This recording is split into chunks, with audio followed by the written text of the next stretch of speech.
one of the things that the Dalai Lama shared when he was teaching was he said that he lives in peace. And it's interesting because what he said is that should be your focus. The practice of meditation and developing the insights into these understandings of the truth, right, should all be about experiencing peace of mind. Resting in peace now, not when the body drops, right? And so he said, if you focus on peace as the goal, that you're training your mind to relax, that you're training your mind to stand down, that you're training your mind to be at ease, and you're taking responsibility for the condition your mind's in. So when it's agitated, when it's fearful, when it's angry, when it's upset, that you have trained yourself to pay attention to that and see it not from within the mind, but see it as awareness. Right?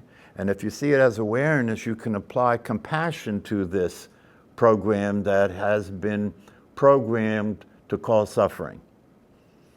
And so when it's in that suffering state, from an awareness perspective, you can look and see, how can I help it? Almost like you're looking at a child.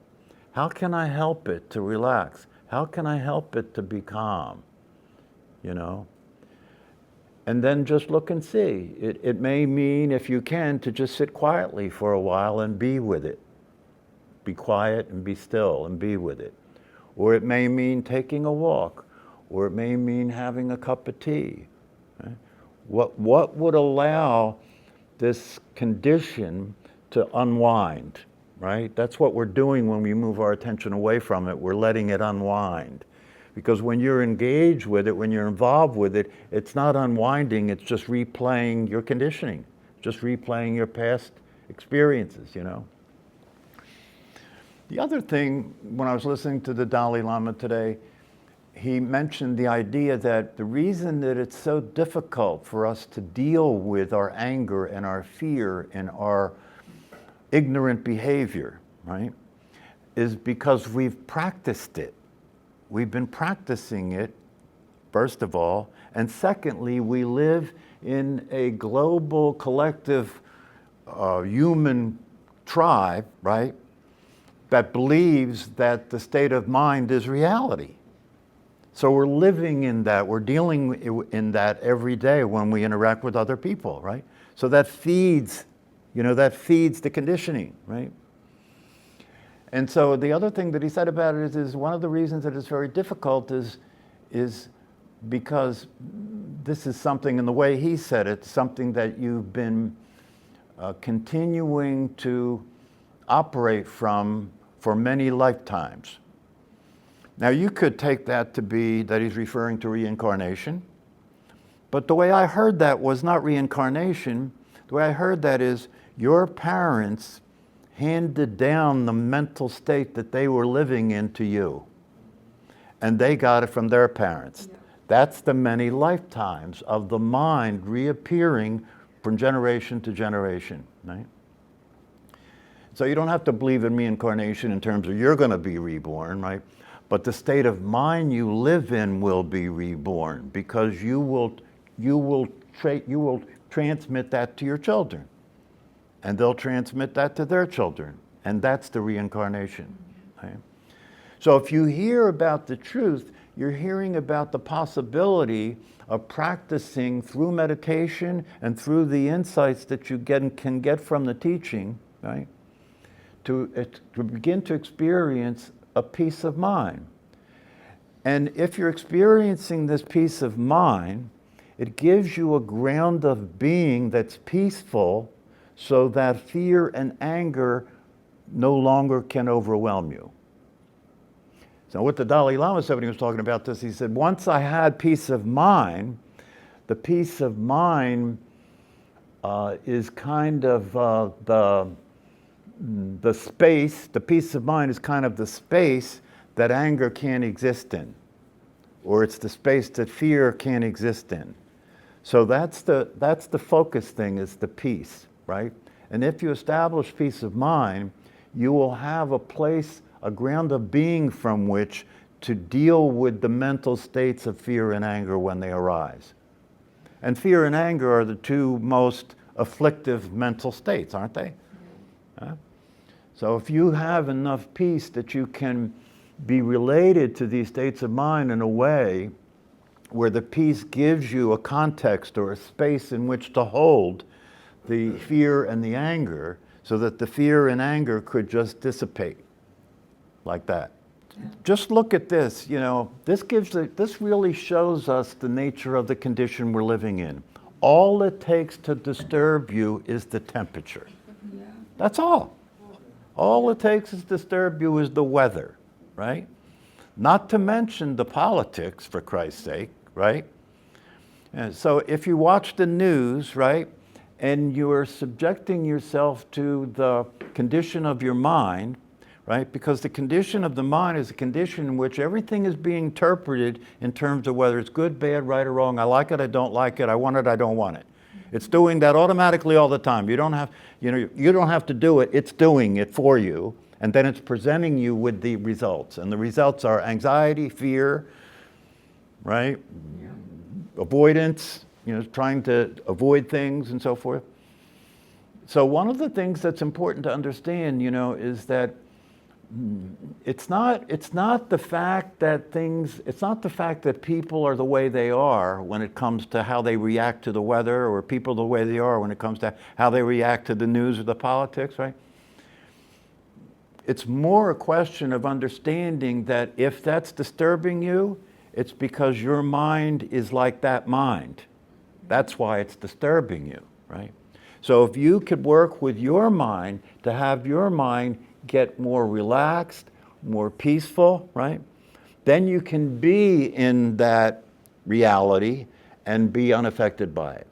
You have to be the source. Tim, would you be willing to entertain the possibility that the source of your suffering is your identity, not the circumstances? The source of your suffering is your being a sufferer that's suffering. And the sufferer that you're being is the conditioned identity that you take yourself to be. And would you be willing to consider the possibility that your well-being, rather it being dependent on circumstances, could be dependent on you as the source of that well-being? Look at the awareness with me and ask these questions. Is it a male or a female? Does this awareness need anything? Does this awareness want anything? Is this awareness miserable? Is this awareness thinking? Now, how far away from you is this awareness? I said, therefore, that's what you are. And if that doesn't need anything and doesn't want anything and doesn't suffer, then it must be the source of your well-being. If you could experience yourself as that, you'd be in a state of well-being, regardless of the circumstances. Our suffering is just as bad because our lives are dependent on circumstances for our well-being. That's going to be a loser. That's a loser, right? If you depend on, here's the circumstances that you're depending on for your well-being. You're going to get old, sick, and you're going to die. That's the circumstance you're depending on for your well-being. And between now and then, you live every day pursuing happiness as if it's somewhere other than you. And it's not, and you'll never find it. You'll never get it. It's amazing when you look at the way human beings operate, that regardless of how much failure they experience in being happy, they keep trying. And they keep trying the same thing that doesn't work, which is make more money, have more control, right? Avoid other people, avoid anything that could bother me or upset me, try and control my life, try and get enough money, try and get enough things, try and get the circumstances to be right enough, then I can be happy. It never happens, and they never stop. That's crazy. It's like my friend Paul Hederman says, the only thing that you can get any benefit at all from recognizing your experience of being a personality is its failure. That's the only thing you can get out of it. And if you get that out of it, then you'll be willing to look elsewhere. If you get that out of it, then you'll be willing to consider maybe there's something other than that that is the actual source of well-being and happiness. Well, and you've missed it because you are it, but you're looking from there out there to see if you can find it. So if we can practice meditation enough to calm the mind, and if we can study the truth teachings enough to not only understand them conceptually, right, but to experience the truth of the truth. You know, one of the things that the Buddha said is, if you take what I'm saying as a belief and you accept it just as a belief and you accept it just because you're dedicated to me as a teacher, you're a fool. You're a fool. You should take what I say and use the gift of your intelligence to analyze it and examine it and look to see if it's actually true. And if you analyze it and examine it using the gift of your intelligence to see that it's actually true, now you're on to something, and you don't have to believe that. He said a lot of religions depend on believing and having faith in a God. You're not experiencing the truth, the God is the truth, and you're just having faith in the God. In this approach of the truth, right, you don't have to have faith or believe in anything because you are the truth. You can experience yourself as the source of reality, as the source of the truth. It's like I've said here before, and one of the most amazing things that one of the teachers said is that the thing that they consider to be one of the greatest mysteries is that being reality ourselves, we seek reality. That's insane. That's insane. But that's what most of humanity is doing. You know, most of humanity is trying to get somewhere that doesn't exist. And they're trying to get somewhere that doesn't exist as something that doesn't exist. Your personality is nothing more than a mental concept that has no existence. You know, and if you're going to practice the 8 verses of training the mind, if you're going to commit yourself to training your mind to calm down and be peaceful, before you do anything to try and understand these teachings and apply this training process to train your mind, you have to have your identity nailed down. You have to recognize your true nature. If you don't recognize your true nature first, if you don't have the question answered of who am I, not just as a conceptual answer, but a direct experience, if you don't have that, right, then you'll never train your mind. You have no place to train it from. Where are you going to train it from? You can't train your mind from within your mind. That won't work. That's trying to fix a system from within a system. You're trying to fix a system from within a system that doesn't work. How are you going to do that? Because the core mistake in that system is that you're something that you're not. The core mistake in that system is the identity that you take to be who you are is a product of that system. It's not reality. You know, when you say to people that don't have any insight or experience with these teachings, right? When you say to people, you have a voice in your head, don't you? Yeah. And you take that voice to be you, don't you? Yeah. And isn't that voice telling you things that cause you to suffer? Yeah. Well, what if you found out that voice isn't you? Right? And if that voice isn't you, then there must be a place that is you that you can look at that voice and see it for what it is and realize that it's interpreting things in a distorted, ignorant way and presenting that reality to you and causing you to suffer all the time. Unnecessarily. Unnecessarily. We call your true nature, we call your identity the natural state. What do you mean by natural state? It's the state that's unconditioned. And your mind is the essence of your mind is clarity and unconditioned, like a baby, right? And then the baby learned to be conditioned, right? And then the baby learned the world, didn't it?